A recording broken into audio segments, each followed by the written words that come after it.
Hi students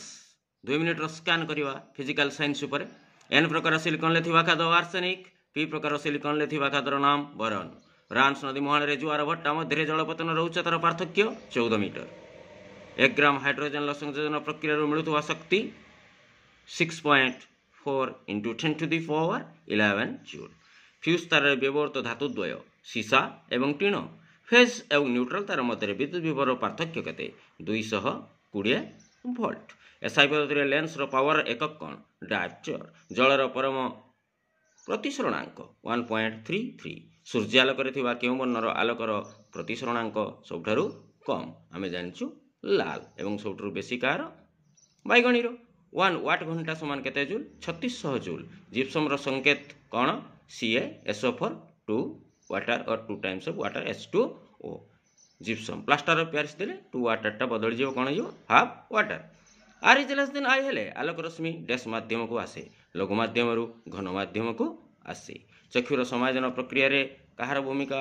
गुरुत्वपूर्ण अछि ना ciliary मांसपेशी उत्तल लेंस रो फोकस दूरता कमी गले तार पावर कोन हुए बढ़ी जाय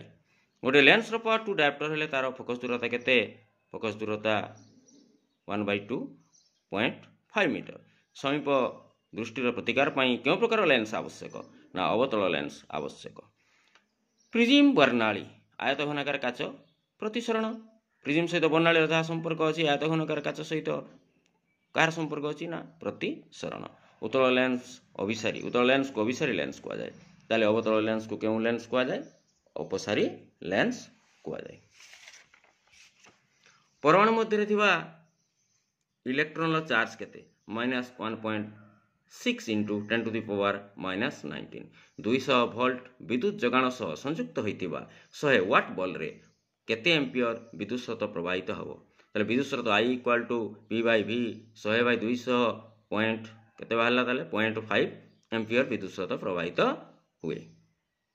परिवाहीर दैर्घ्य बढ़िले बा वृद्धि हेले प्रतिरोध बढ़े ना कमे परिवाहीर दैर्घ्य अर्थात जो परिवाही मध्य विद्युत स्रोत प्रवाहित होउची तार जदि दैर्घ्यटा बढ़ी जिवो प्रतिरोध मध्य बढ़ी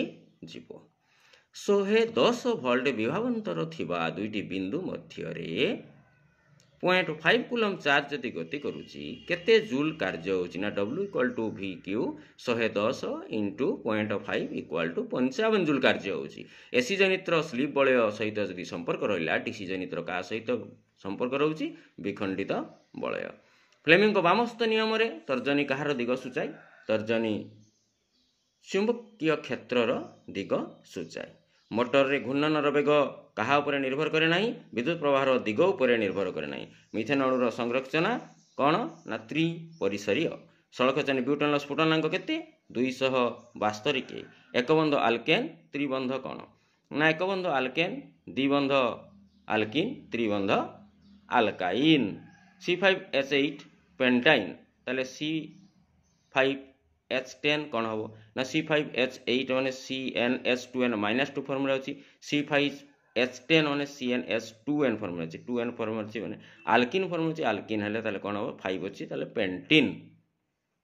होमोलॉग श्रेणी प्रत्येक यौगिक तार पूर्ववर्ती परवर्ती यौगिक ठारू केउ ग्रुप द्वारा अलगा ना CH2 ग्रुप द्वारा अलगा मिथेन रे C एवं H जो मिथेन फॉर्मूला अछि CH4 कार्बन एवं हाइड्रोजन तांको मध्य जो कोणटा तयारी होछि सेटा केते ना 109 डिग्री 28 मिनिट जलर आयनिक गुणफल केते 10⁻⁻14 थैंक्स फॉर वाचिंग।